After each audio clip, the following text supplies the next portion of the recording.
Ok. Bienvenidos al seminario. Welcome to the seminar. Today is my ex-tutor of the PhD will be presenting his work. Dr. Dutoi grew up in Jefferson City, Missouri, studying chemistry in St. Louis University, working with Ronald C. and graduating with the highest honors. Then undertook a year of independent study as a Fulbright scholar in Göttingen, taking on a research project in vibrational spectroscopy with Peter Boschiuna. He obtained his PhD under the supervision of Matthew Head Gordon at University of California, Berkeley, researching novel approaches to solving electronic Schrodinger equation for molecules. Later, he undertook postdoctoral position um, with, um, with Tamar Steidemann at Northwestern University, looking at the electronic dynamics underlying high-order harmonic generation, and then move on to Heidelberg, Germany, with a Helmholtz Fellowship to research correlated electron dynamics with Lawrence Sederman. Later, in 2012, he has been an assistant professor at the University of Pacific. His research group is interested in all manner of difficult electronic structure problems, especially those dealing with correlated motions of electrons. Projects include developing efficient high-accuracy wave function-based methods for large systems, studying X-ray spectroscopy of solids and isolated molecules, investigating the fundamentals of correlated electronic dynamics, and resolving nuclear electrons, and resolving nuclear electron dynamics using high-quality electron structure methods. Okay, so you will continue.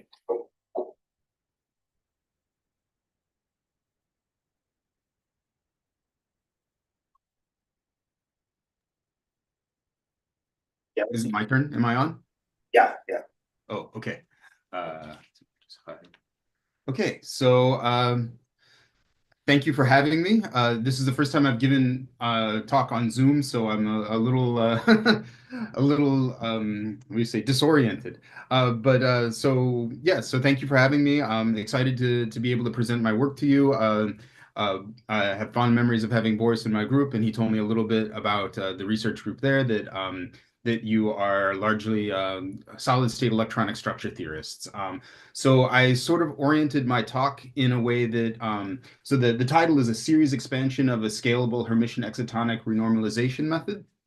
And we're actually going to spend, even though it's the first couple words of the title, we're going to spend relatively little time talking about the series expansion, but it is the highlight at the end, this sort of cherry on the top, so to speak. I'm going to spend a lot of time building up the idea of the excitonic renormalization method, because otherwise the first part of the title doesn't make any sense.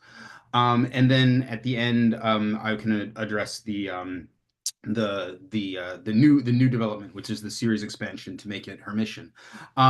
Also, sort of taking advantage of the Zoom format, and being a fan of short talks in general, I did not over prepare. I'm sitting here comfortably at my desk. If there are any hardcore questions about the series expansion itself and how it works and all that kind of stuff, I can very easily pop open a PDF of a paper and walk through those sorts of things. So I spent more time trying to lay the groundwork than trying to put in everything that I could think of.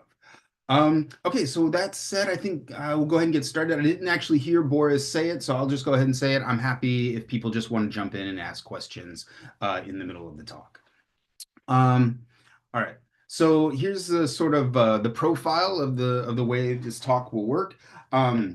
I start with it's a sort of Americanism expression, a pie in the sky, some very fanciful ideas, almost enough to make your eyes roll about how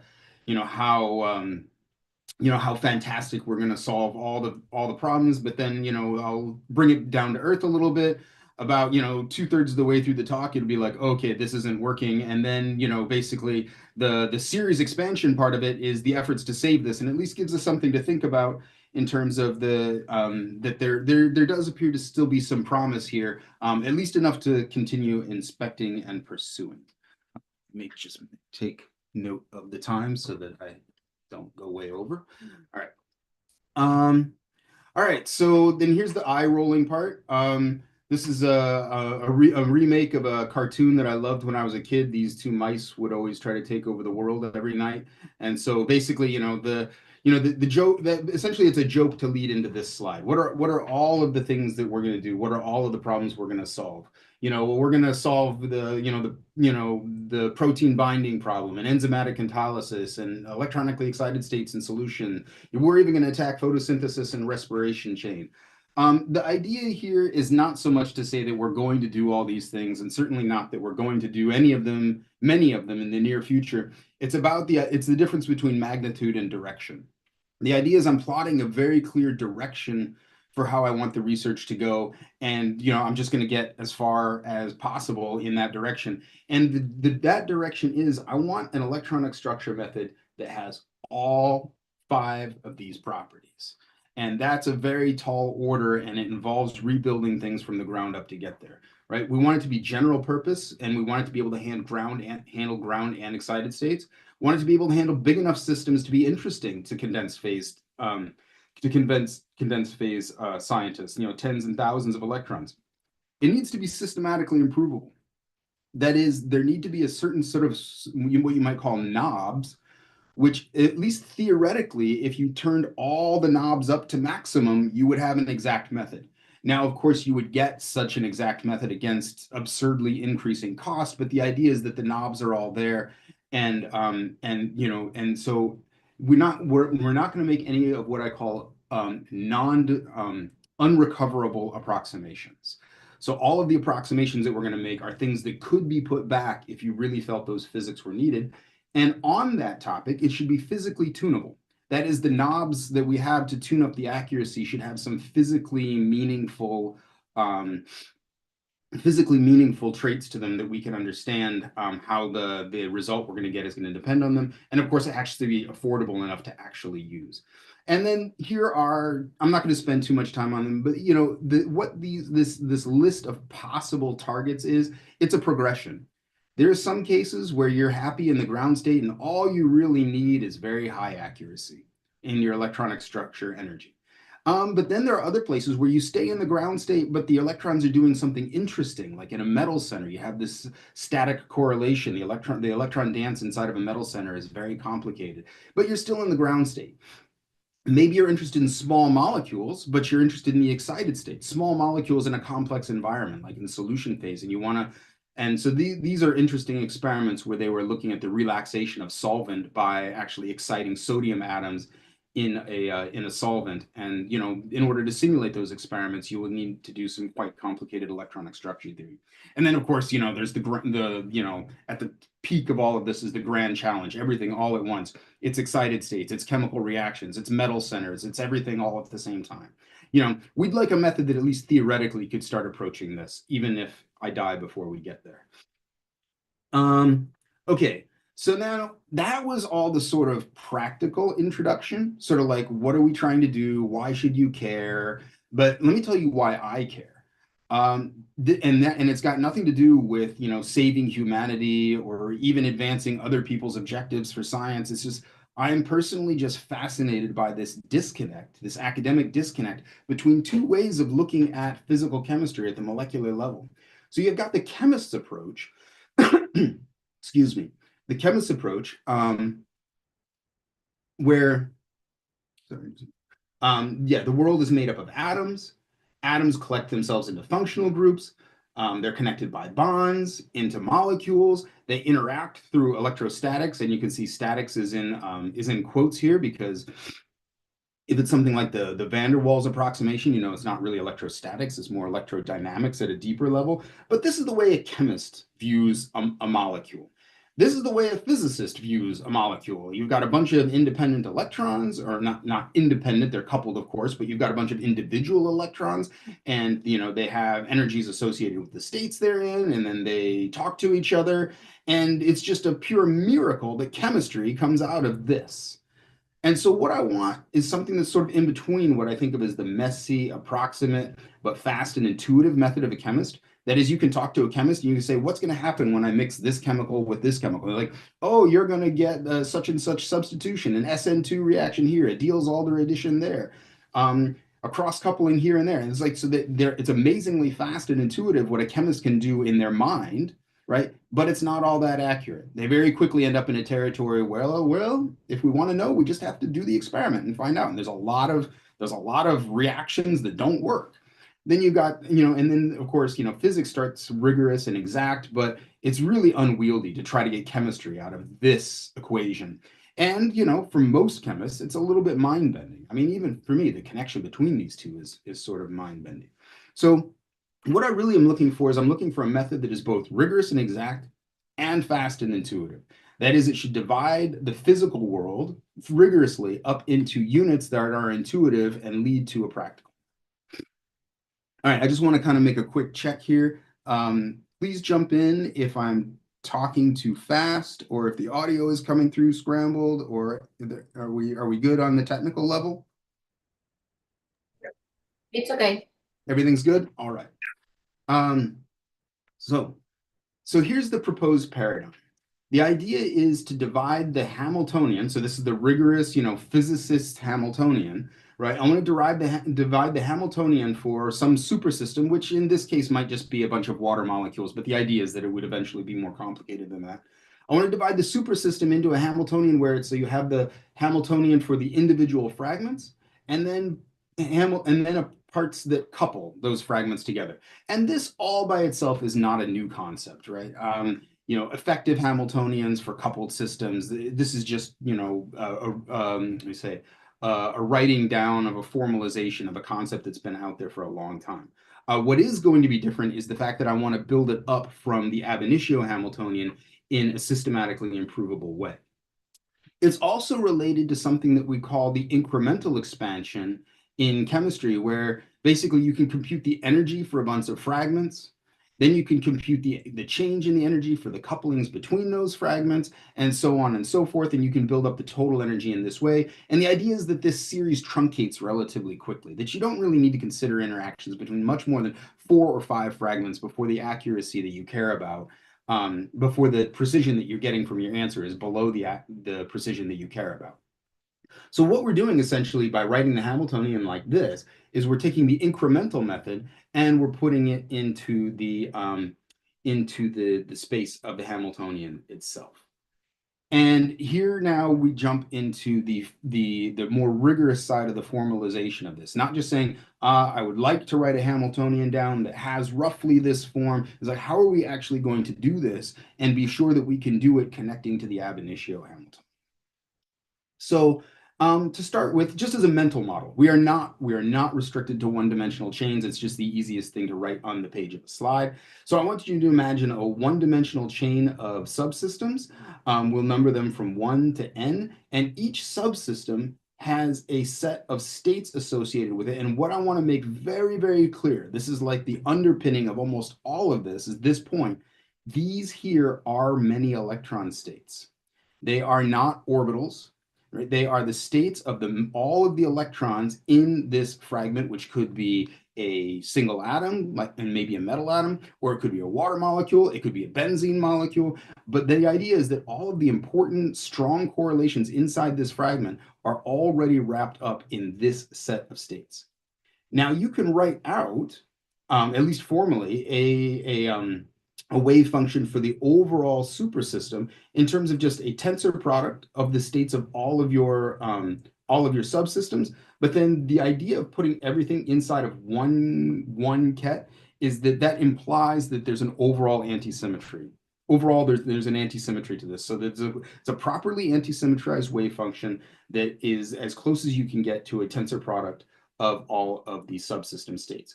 What we need now is we need a fluctuation operator that can take us from state J to state I. And now I know that to some people who have dealt with things like this before, that looks like I've got them upside down, that you would imagine I on the bottom going to J on top. But if you get into the language of covariance and contravariance, you really do want these indices where they are. So it takes us from J to I. So now it's acting on fragment M loosely for molecule, fragment M, right? And it's going to take it into state I, but it's only going to do that if it started in state J to begin with. So it's trying to take you from J to I, but it's only going to work if you're in state J to begin with, otherwise you get 0. And if you're in state J, that is K over here was equal to J, then you will end up in state I. Now, a very interesting thing that you can derive immediately, you don't even need any further mathematics, you can derive it simply from this equation, is that these excitation operators, or these fluctuation operators, If they exist, they will obey this commutation relationship. And that's very important because this commutation relationship here right here is the underpinning of something called Wick's theorem in many body theory. And that what this does is it opens the door to all of the other methods of electronic structure theory that we would ever want to use are immediately applicable because this relationship holds. Um, so that is, once we have a Hamiltonian like this, we can do the equivalent of Hartree-Fock. We can do the equivalent of perturbation theory. We can do the equivalent of coupled cluster theory. We can do the equivalent of algebraic diagrammatic construction, dynamical mean field theory. All of the theories that you're used to doing for electrons are immediately opened on this Hamiltonian because this relationship holds. Now, what I haven't actually shown you yet is that these operators exist, that they can be made well defined. Um, but right now, and this is sort of in the interest of time, because there's just, there's only so much time. There's basically 45 pages of journal article behind this talk, and, we can't go through all of them. I'm just going to say that it is possible. We've done it. And if you're interested, here are the references to the papers, which are now quickly aging. It's hard for me to believe that that was 5 years ago. So those operators can be formalized, and you can write Hamiltonians of the form that I have just suggested. Okay, now there are lots of advantages to what we're doing over other existing methods. We can compare to other fragment-based methods. We can compare to other methods that are based on excitonic theory. We can compare to other methods that are based on renormalization schemes. And I can find you at least one advantage relative to all of them. So the idea is one way of looking at this is we're kind of taking the best of all of these worlds and trying to combine them into one method. I want to focus specifically on two of these that are, I would say, the two biggest highlights. One is that since we're working directly in the space of the Hamiltonian, we're not just working in the space of energy, decomposing the energy for a bunch of fragments, but directly in the space of the Hamiltonian, we immediately have all the excited state methods that you know and love from regular electronic structure theory are also immediately available. And then the other sort of interesting thing, or we say like, yeah, one of the high points of this formalism is that we can reuse the fragment information. That is to say, what we can do, the idea going forward is that you would do really high quality calculations on the smaller subunits that you're interested in. You would be able to collect that information into these things called transition density tensors, and that information would just live as a permanent resource on disk somewhere accessible to the rest of the world on a server. And you could just download this information about those fragments, and it would contain all the information you want to know about how that fragment would couple with any arbitrary fragment. Now, that's a tall order. Is that actually going to work out in practice? I don't know. That's why it's research. But that is the idea, and at least the theory does have that structure. And we're now on the road to trying to figure out if that's actually practical. Okay, so I'm going to give you just a little bit of a flavor of what the Hamiltonian actually looks like when you resolve it like this. So here's the Hamiltonian. You've got fluctuations that occur only on one monomer. You've got fluctuations that couple dimers. You've got fluctuations that involve trimers. You've got fluctuations that involve tetramers. And then you will notice that the excuse me, that the series ends and there's no plus dot dot dot. That's right. It actually does rigorously truncate at tetramers. And the reason for this is because it is rigorously built up from the ab initio Hamiltonian, the order of the electron fluctuation operator matters. The electron fluctuation operator can couple a maximum of 2 electrons. And each electron has a state where it starts and where it ends. So a from and a to. So 2 electrons, from and to, that's 4 maximum places that you touch. So from and to for each electron. So that's a maximum of 4 possible fragments that you're going to touch in this formalism. Now, and then in terms of actually building up the coefficients of this expansion, let me show you the formulas for those, because like I said, we're building this up. We're not just guessing an effective Hamiltonian. We're building this up from the ab initio Hamiltonian. Let me show you what those things look like. So I'm going to focus on this one, the matrix element for the coupling of 2 monomers in the full Hamiltonian.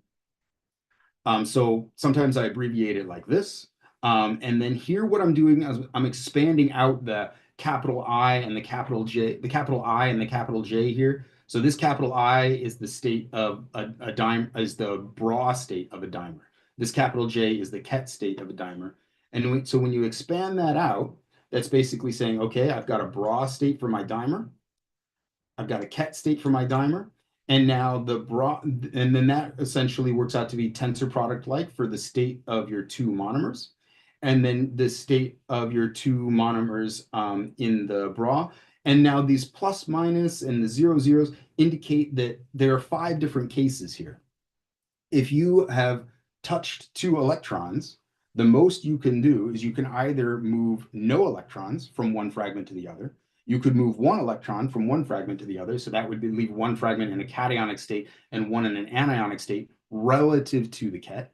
Or you could move two electrons, and so you'd have a double charge transfer. And so then the matrix elements, when you actually go to compute these things, they look like this. So I'm going to focus on, say, this one for the moment, right? What this is the transition density matrix for fragment two. This is the transition density matrix, the one electron transition density matrix for fragment two, the one electron transition density matrix for fragment one. Now, transition density matrix is just like a regular density matrix, except for the bra and the ket are not equal.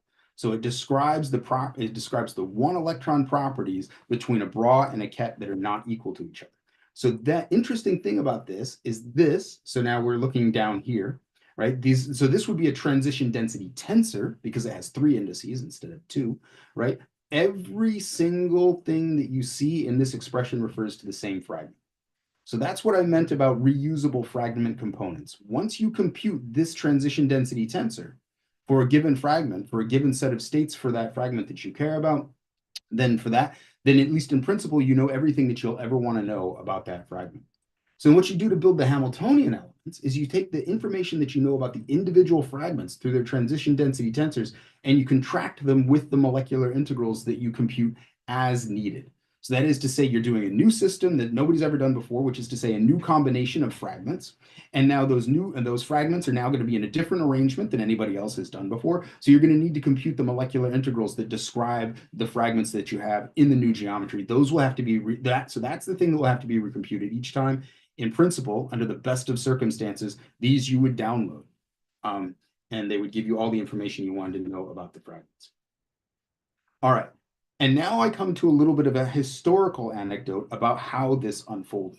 I had these equations written down, I think, in roughly 2017. And around that time, the temperature started to rise. I had a graduate student who needed to graduate, and I needed to get tenure, and we needed to get papers out fast. We did not have time. We had already built up a lot of the infrastructure about excitonic renormalization, but these formulas were brand new, and we didn't have time to go implement them. What we did already have was a sort of ad hoc approach that was providing some pretty useful preliminary data showing that things were going to work. Or at least the whole theory wasn't, I wouldn't say that it was going to work, at least it wasn't falling apart at the beginning. And so what we did is we made a little bit of an ad hoc approximation. We said we need to get this thing done. So I defined a new method with a prime on the end. Okay, so this two here. So basically, we have a theory, and it's called excitonic renormalization. That's the overarching theory. The two here basically says we're going to cut off our Hamiltonian at dimer terms. We'll worry about trimers and tetramers in a later date. As a matter of fact, we're still not there. And I think we all know that once you have dimer interactions and you're a Hamiltonian, for a lot of systems, you're already doing quite well, right? So we're doing XR2, but XR2 prime. In other words, what we're not doing is we're not implementing these equations. We're going to get our Hamiltonian still rigorously, but in a different way, and in a way that you will see obviously does not scale well. As in, you can do this for small systems, but you're not going to get away with this in general. What we do, we practically work backwards. We just compute the Hamiltonian for the dimer system. Now, keeping in mind that the orbitals of one system overlap the orbitals of the other system, we also need an overlap matrix. And an overbar over a matrix is my symbol to say that we are going to invert that matrix. So if you invert the overlap matrix and you multiply it by the Hamiltonian in the non-orthogonal basis, then you get a non orthogonal, but but but complete and let's see, so it's a non-Hermitian representation of the Hermitian Hamiltonian for that dimer. And of course, this is our coupling term, so we subtract off the parts that have to do with the monomers. And so this is basically sort of like, if you want to think about it, it's the procedure, right? We take the Hamiltonian, that is the real, true, rigorous ab initio Hamiltonian for the system.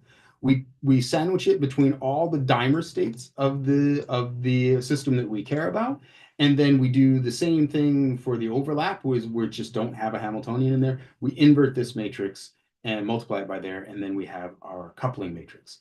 So it's going to be exact for isolated dimers by construction. So that's the first thing I want to make kind of clear. In a way, you could say, aren't you sort of cheating? And like, in a way, yes. I'll also explain to you in a moment how we're not cheating, right? But in a way, for a dimer, we're absolutely cheating. We're working backwards from the answer. We're computing the full Hamiltonian, and then we're just essentially subtracting off the monomer terms to get a coupling, right?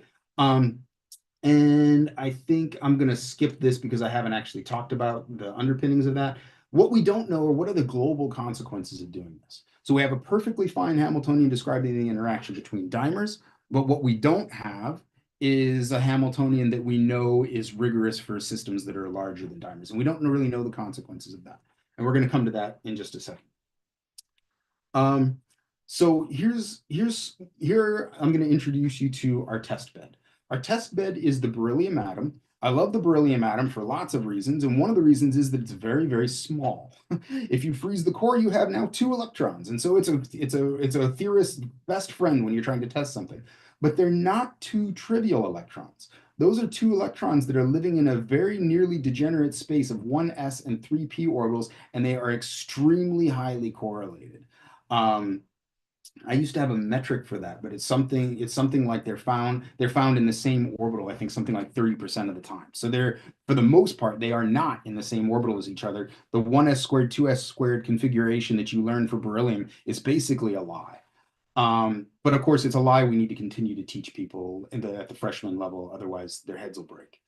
Um, okay, so we essentially what I want is I want a really good set of states for my beryllium atom. And so what I did is I went ahead and just computed all 696 full CI states for the beryllium atom in the 631G basis, and that includes neutral, anionic, and cationic states. Then in that basis, we build the Hamiltonian for our beryllium dimer. Just diagonalize it, solve for the ground state of the dimer, and then we compute the density matrices. So this is the many body density matrices for each of the monomers. And then we diagonalize that, and what we end up finding is we find that in reality, when 2 beryllium atoms talk to each other, they really only need 23 out of their 696 states apiece in order to capture all but a relative threshold of 10 to the minus 6 of their energy. So that is fundamentally is the basic ansatz that we're working with. That we have all that if you deal with the electronic structure Hamiltonian raw, it's got every possible electron fluctuation in there. And in reality, that's just not how atoms talk to each other. They really have a small number of low energy fluctuations on one atom versus the other that talk to each other. But of course, the insides of the states that it uses to do that can be quite complicated because those might be multi-reference systems. And so that's what we did is we extracted out 23 states that describe that coupling very well. And then we applied couple cluster theory to this. Because as I mentioned before, since Wick's theorem is satisfied by the fluctuation operators that go into this Hamiltonian, we can apply any level of theory that we want to this new renormalized Hamiltonian. So this is the couple cluster ansatz. We have the cluster operator operating on some reference wave function. The reference wave function is just a tensor product-like state of all the reference wave functions of the individual fragments. The cluster operator, it has parts that adjust the states of single fragments and parts that induce fluctuations of 2 fragments at a time. And then basically here's the underpinning of Wick's theorem again, showing that and basically saying then that basically builds a nice neat Baker-Campbell-Hausdorff expansion for the transformed Hamiltonian. And this is just basically saying everything proceeds as normal for couple cluster theory. And so then from there, we can now I've outlined the sort of intuition behind the theory.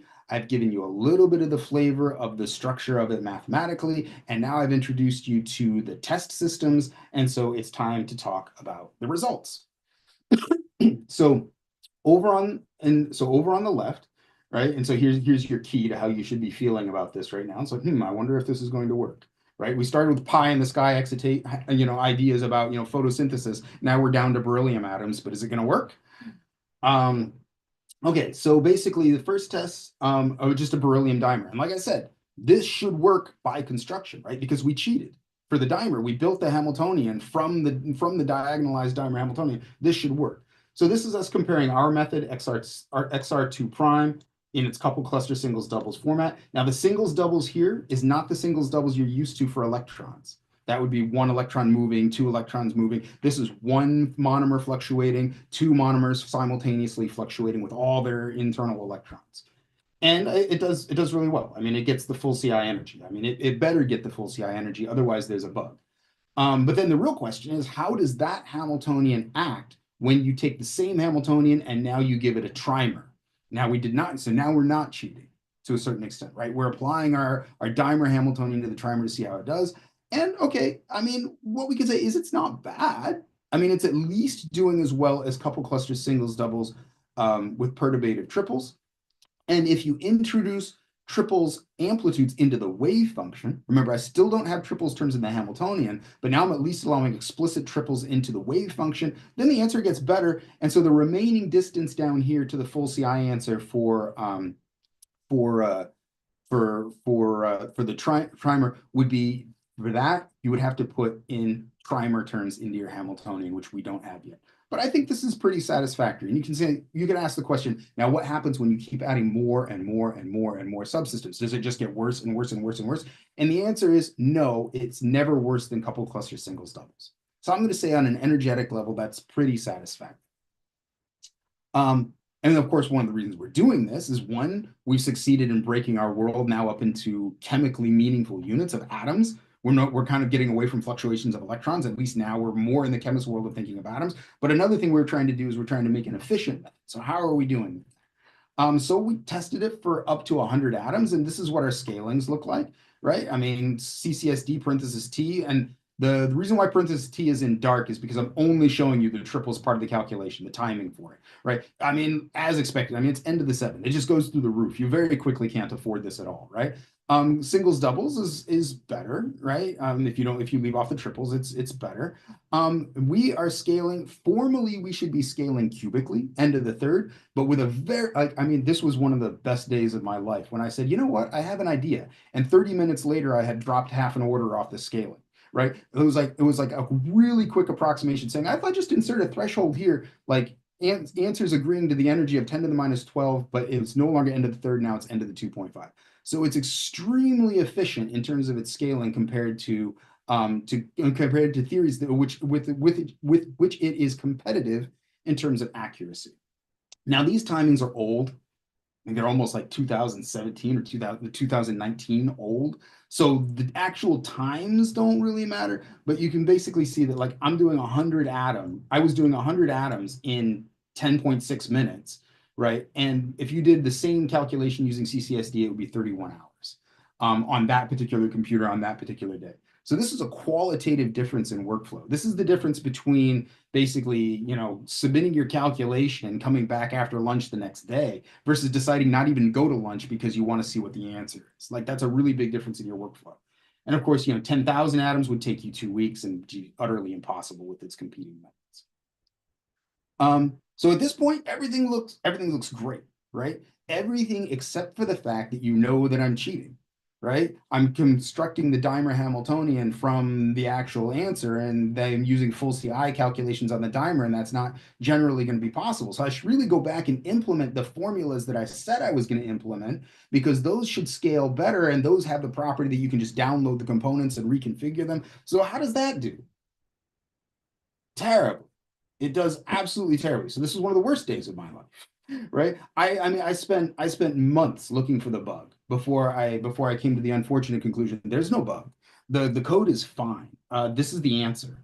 And it took me even longer to figure out why this is the answer. It has everything to do with the fact that I'm working in a biorthogonal basis. And so I have a projective energy expression. The projective energy expression is being corrupted by, like essentially you can work out that the projective energy expression, even just for, two electrons in a helium atom, would be corrupted by a neighboring empty orbital, right? So they're like you get really weird unphysical things happening, and it's just disastrous. And so here's how you should be feeling at the moment, in case you were wondering. Like, okay, I think it's time to leave this talk. This isn't going anywhere. Um, Okay, so then where to go from here, right? So at first I thought maybe I'm not using enough states because one of the interesting things is that even with this level of theory, I already could derive analytically that if I just used all the states, that is all 696 states per beryllium atom, I should eventually recover the exact answer because even a bioorthogonal method becomes exact once you have basis set completion. So I went up to 100 states, which is just a heroic calculation, and I'm still not satisfied. I mean, it's converging, but it's so slow. That's not really good. So we need a different idea. What are we going to do? Well, why did the old idea work? So that's where I was left. I was like, okay, so the rigorous way of doing things is not working, but the ad hoc cheating way that did work. Is there a connection between the two of these things?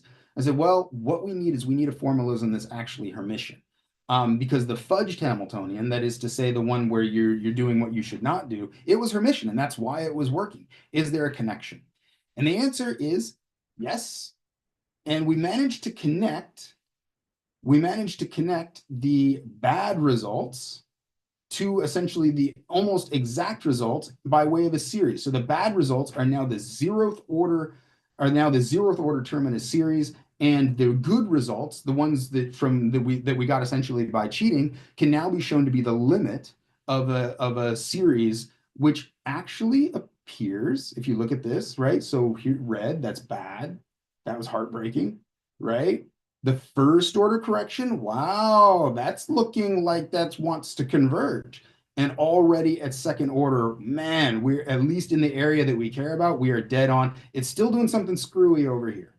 And I know why that is, and I know what has to be done to fix it. We have to go to third, fourth, and fifth order. And you can ask, is that possible? And I will get to that in just a second. But I do want to give credit where credit is due. I did this in association with Marco Bauer, who is a PhD in the Heidelberg group. And I think I previously forgot to call him out by name. The original results from the guy who needed to graduate. I know his picture was in there earlier. Yuhung Lu was the name of the graduate student who had done all the previous work up into that point with me. Um, okay, so that's starting to look really good. And now I know the sort of lingering question. And believe it or not, I'm a little over time, but I am just about to finish up. The lingering question is what is this? What is this parameter? 0, 1, 2, right? Clearly, I told you it's an order in some series, but what kind of a series is that? Oh, by the way, this plot, for example, this is hot off the press. Like I will be submitting the corrections to the galley proofs to this paper like pretty much as soon as we get off of this call. So this link, that DOI won't work yet, but it should work in a couple of days even. But there is also a preliminary version posted on the archive. Um, okay, so what is that series? So what we're going to do is we're going to go back to doing what we had done before in the ad hoc approach. We're just going to kind of sort of cheat, which is to the extent that we're going to take the full dimer Hamiltonian, which is created by inverting the overlap matrix and multiplying it by the Hamiltonian in the non-orthogonal overlapping basics, build up and what is now unfortunately an infinite series to describe the Hamiltonian of many fragments interacting with each other. But what we're not going to do is cheat by accessing the full CI wave function. We have to find a better way of doing it. So the interesting thing here is that we found an operator, S, I call it S because of its relationship to the overlap operator, which when S is inserted inside the biorthogonal basis, it gives us the symmetric overlap. And now when you go to compute this, you can write this out. You end up with a structure, this series. This is much like what I told you before, where you have the transition density tensors multiplied by now what are overlap matrix elements. So essentially what's happening here is that at first order, you're getting the crappy results because you're essentially assuming that your orbitals don't overlap, which is wrong. I'm sorry, at zeroth order. At first order, you're considering one orbital overlap at a time. At second order, you're considering two orbital overlaps at a time, and so on and so forth. In theory, this is going to die a death of dimensionality in the sense that it's going to, as you go up and up the chain, you're going to require two electron density matrices, three electron density matrices, four and five and up. And in fact, you're going to need transition density tensors, and it just keeps. But we're already well on our way to figuring out how to approximate those higher order terms rather reasonably. And so my hopes are still high that we will get somewhere with this. Um, I'm just going to take a very brief moment to connect to work that I know that Boris has presented to you before about a translationally transformed couple cluster. So if this is regular couple cluster, the direction that Boris took us was basically saying, okay, we know that a lot of amplitudes are redundant in a periodic system, and so those amplitudes can be factored out. What the work that I've just shown you is essentially a renormalization. We say that we're not going to work in the one electron picture anymore. We're going to work with fluctuating fragments. Well, in fact, there's no reason. I'm not going to go into detail about this, but there's no reason why you can't combine these two things. And so basically you have a lot, also if you work in the excitonic Hamiltonian framework, you also have a bunch of redundant amplitudes. And so I hope someday, maybe just before retirement, we might get all the way over here. Okay, and that's all I have for you today. I'm not really big on conclusion slides. I've already thanked the people I want to thank as I went through it. And I've already said everything I want to say. So, but it's a promising path forward. What is worth saying is that there are major areas of work. We need to get those high order density tensors under control. We need good states for describing the interactions. That'll be its own area of research. And then it's on to applications, right? Can we do metal catalysis? What about extending it? Dynamical mean field theory, translation, transform couple cluster. Okay. Sorry, I thought I had a 30-minute talk. It turned out to be more of a 40-minute talk. But just thank you for your attention.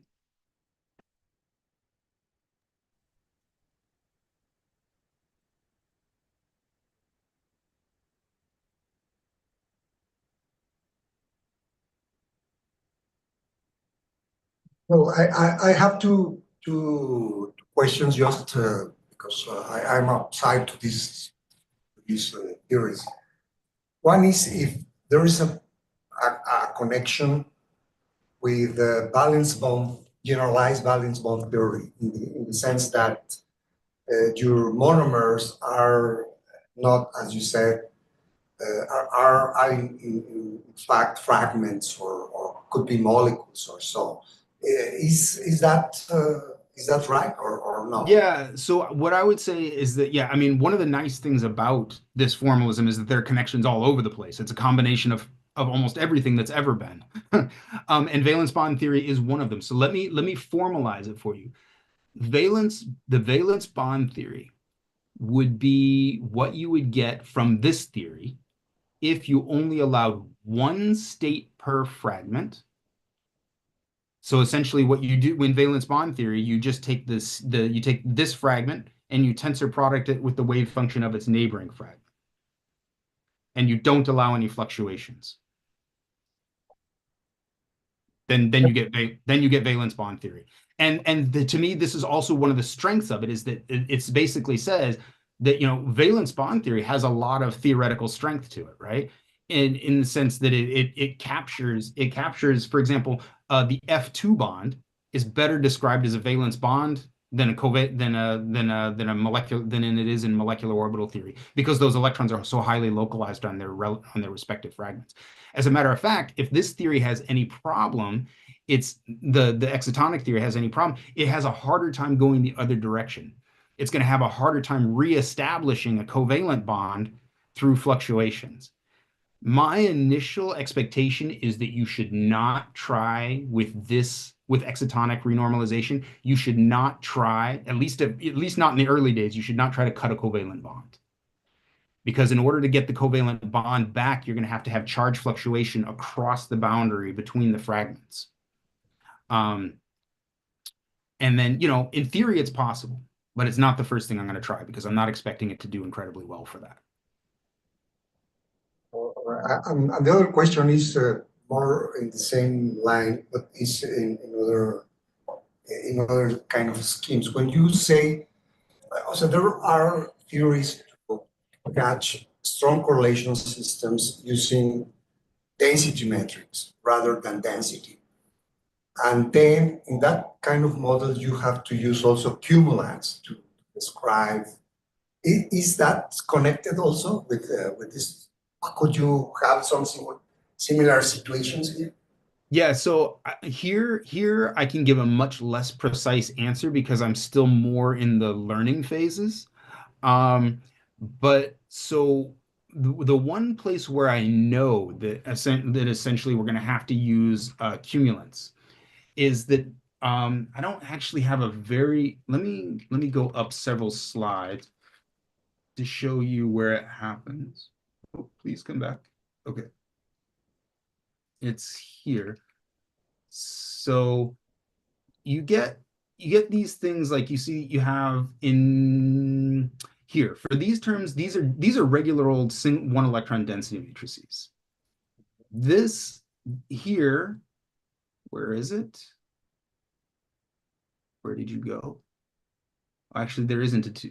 All right, but then these things here are even more general. This has two creation operators. This has two annihilation operators. This has two annihilations and one creation, right? And the change just keeps going up. It keeps getting worse and worse, right? As the more and more creation and annihilation operators. So I think you're gonna, in order to make this theory workable, we're gonna have to represent those high order density tensors in terms of cumulants of low order density tensors. The connection that I'm not sure is there, which I think you might be getting at, but I'm not sure the connection is there, but it's might only be my own ignorance, is that they're not there in a very formal sense, as in some renormalization theories, I know they essentially require these cumulants as a method of wrapping up more primitive interactions into effective interactions. Here, they seem to to the extent that cumulants show up, they seem to show up more as a numerical trick. But that might just be because I'm missing a connection that's there.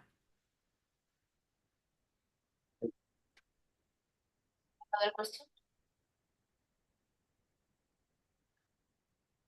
Okay, well, I'm also an outsider of all these methodologies, but I mean, it seems to be promising to see, I mean, all this, how one can reduce the scaling with respect to coupled cluster is quite interesting.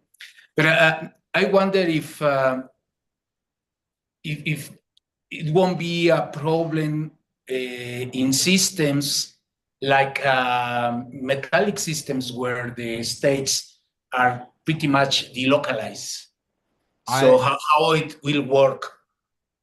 I think the answer is that this is not a metals method. Okay.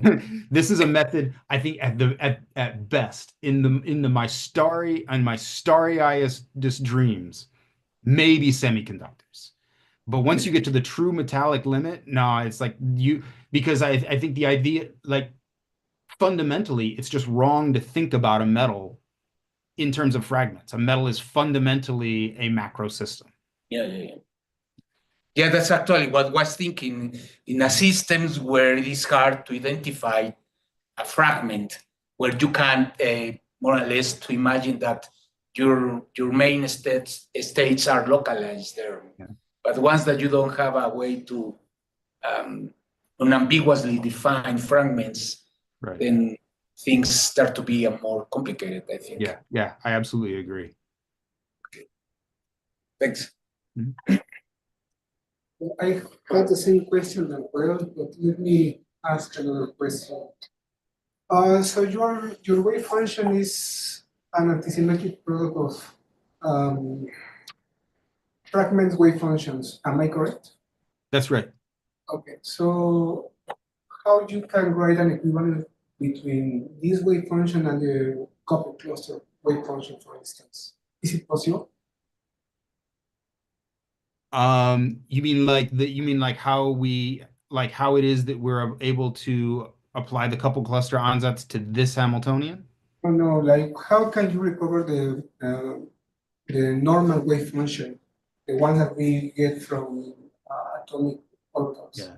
I think maybe the best, so here I'm gonna do exactly what I had said before, which is I'm gonna take it, hopefully try to take advantage of the fact that we are on Zoom and that I can just pop open an article.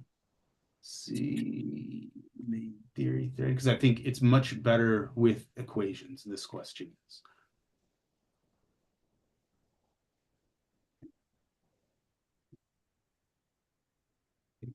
Share. I want to share. There we go.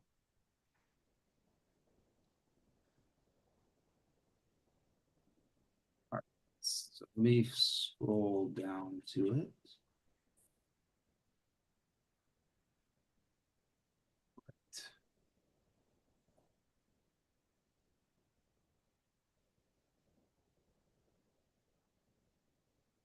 Okay.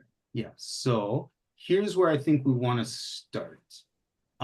So this is a single configuration, which is a tensor product of single particle states. So then that's just sort of regular electronic structure theory. And that can be represented as a string of creation operators acting on the vacuum.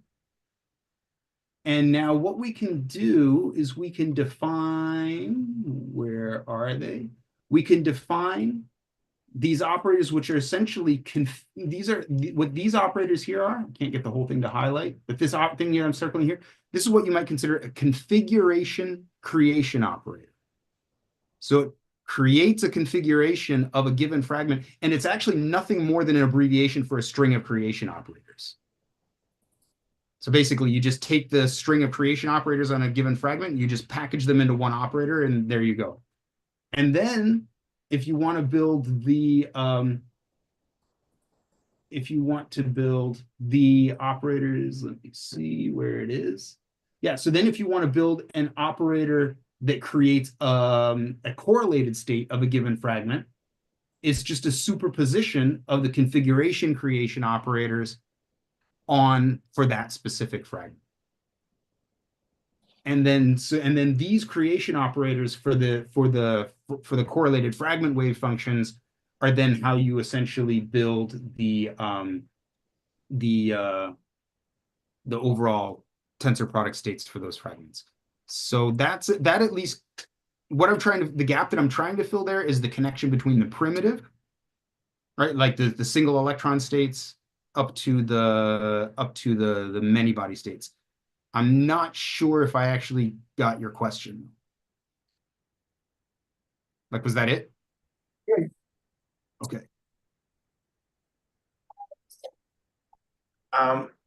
So what the mistake that, well, the error that you thought that was a bug,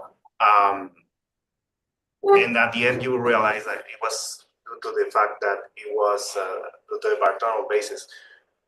If it indeed was about the Bartonel basis, why did it improve when you increased the number of, when you included more states?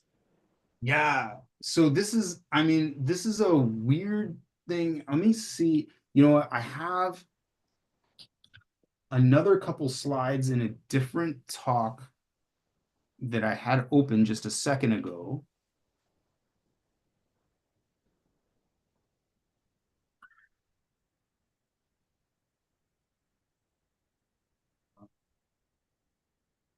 But I just want to see how cleanly they answer the question. And if they don't, if those slides that I'm hoping for are not there, then I'm going to have to do it by hand waving. But if I actually have a picture, I'd rather point at that.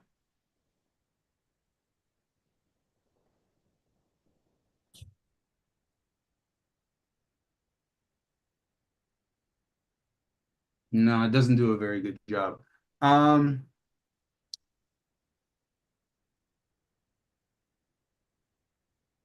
No, actually, no, this will work. Let me share this screen.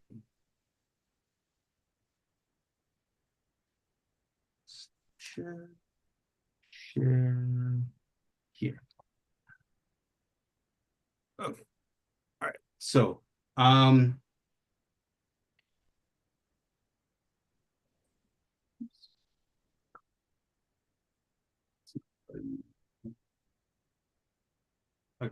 So basically, this is what happens when you have a non-orthogonal vectors. So basically, the first half of the answer to this question is just basically an abstract concept in linear algebra. It's not at first, it's not very related to quantum chemistry. But if you have two overlapping vectors and you want to ask what the biorthogonal complements are, this green dotted vector is the biorthogonal complement of this green vector. And this red vector is the biorthogonal complement of this red vector. And the interesting thing about that is that this red dotted vector is orthogonal to the original green vector. And this green dotted vector is orthogonal to the original red vector. So that's the nature of biorthogonality, is that the green vector is as close as the green dotted vector is as close as you can get to the original green vector and be orthogonal to the red vector. And the red dotted vector is as close as you can be to the original red vector and be orthogonal to the original green vector, right? And as a matter of fact, those overlaps need to be 1 in order for it to be biorthogonal, right? But what you very clearly see illustrated in this picture is that now, if you wanted to ask, how do you describe this green dotted vector? It's a linear combination of the original 2 vectors. So your biorthogonal complements are by necessity linear combinations of your original basis vectors. So now I want you to imagine you bring a helium atom, you have a helium atom and you just want to know the energy of the helium atom, and it's really simple. It's in its 1s squared configuration. Maybe that's not the true ground state, but that doesn't matter. That's the configuration that it's in. And now you bring in an empty orbital that overlaps that orbital. And you say, in theory, this should not affect the energy, right? You haven't changed the state, so it shouldn't affect the energy. But if you want to compute this as a diagonal element in the biorthogonal basis, each of your original orbitals takes on its biorthogonal complement, has a component of that new orbital that you brought in. And so basically you get this thing where in your expectation value, and it's not a true expectation value, it's just a diagonal element in the biorthogonal basis, your expectation value on the ket is just fine. It's the configuration that you want to know the energy of. But in the bra, you have these components of that extra orbital. And so then the matrix element you're looking at actually looks like it has scattering terms in it. It looks like these 2 electrons in the original helium orbital trying to get away from each other using that orbital over there. And they're not divided at all by any sense of energy denominator. Okay, so now that said, now I'm finally at the point where I can answer your actual question, right? So there's like basically 2 steps there. First, just the nature of biorthogonal basis, right? And then why the energy goes wrong. So the interesting thing is that as you add, like as you start to account for all of the orbitals in your formalism, right? And there's essentially, as if you do the right-hand side and the left-hand side using all the orbitals, and you diagonalize in that basis, you have a complete representation. The only problem comes in with biorthogonality is when you try to use a partial representation. Because when you diagonalize in the full representation, it folds those energy denominators in, and you get an uncorrupted expression. I know that was that did not feel as closed as I hoped it would.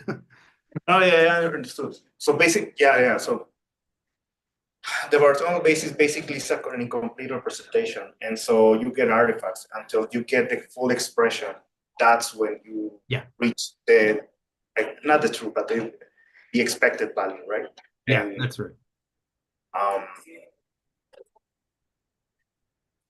But in that case, the series is more like a correction, because obviously I guess the obvious correction would be just to rebuild everything with a not by orthogonal basis, with an orthogonal basis. So what is the what is the necessity to do everything in the orthogonal basis? What is it that you need to keep? Oh, okay. Yeah. So here, you actually have a good point about us. There's another way that we could be doing this. Right.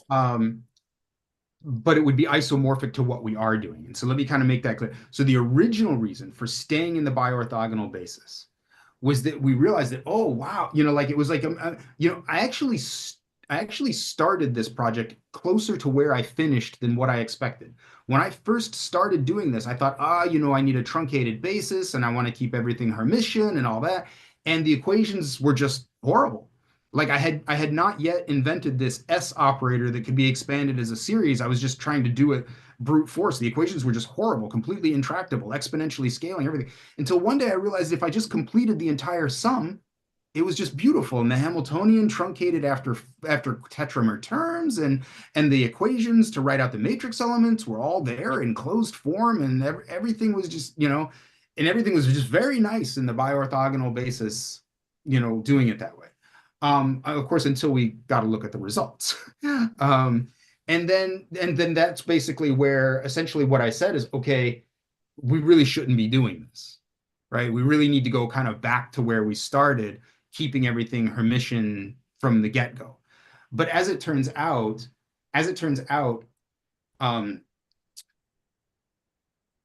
S to the -1 acting on H is a similarity transformation of S to the 1/2 H S to the 1/2, which is what you want.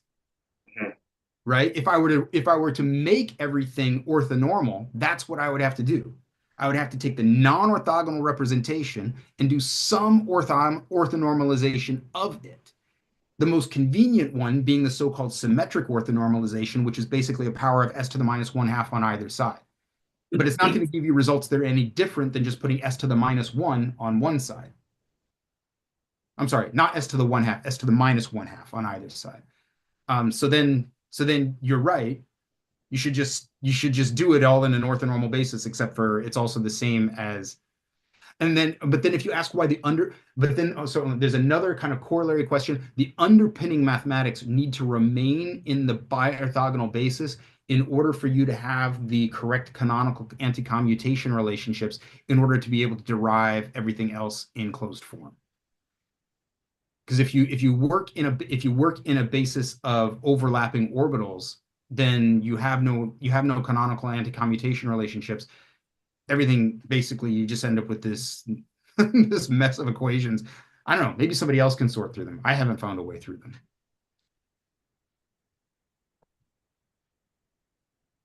Okay. And so sorry. Because this is information also for me. So the usual, I guess the usual critique of couple cluster is that it only, and we've talked about this, like the usual criticism is that it only requires it's monodeterminal. It only has one configuration, so in multi-determinal systems, it breaks down, right? Right. So in this case, since you're dealing with multi-correlated states, your reference is different from the mono. And so, but I guess you would have the same criticism for these new reference is for these. So I guess what would be the equivalent of criticism of these new? Actually, it would go right back to the earlier question about metals. So Right. essentially, couple cluster breaks down in general whenever the actual wave function is very different than the trial wave function. Right?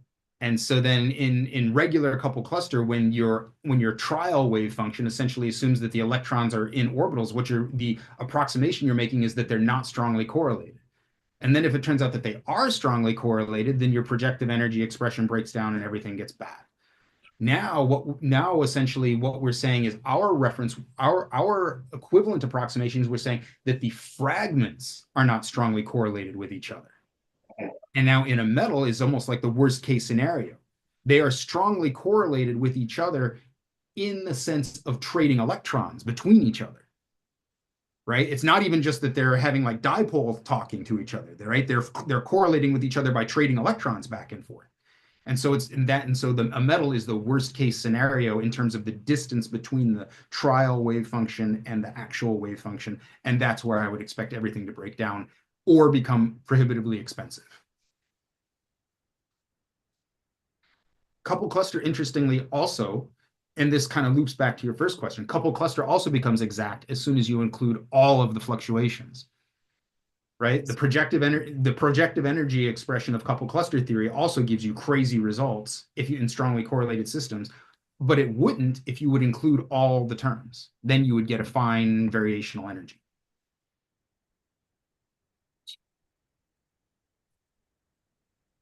Okay. Finish. Okay.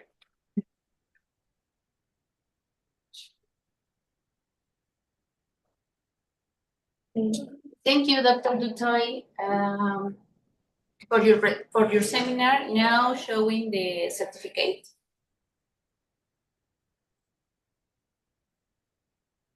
I'm sorry, again? Oh. Yes, in Spanish. Sorry. It's okay. Sorry. It's my first one. Oh, yeah. You can read it and you can translate for him. Okay, so we usually give a certificate of participation. I don't know if it's going to help you at all, but I guess we'll just send you the participation through mail, and I guess thank you for everything. I hope you enjoyed the talk. And that's it. Yeah, thank you for having me.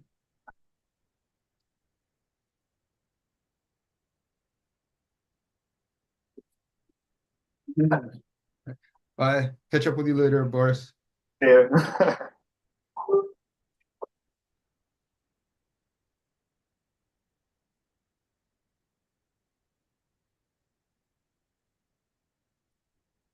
¿Qué pasa? Sí, es una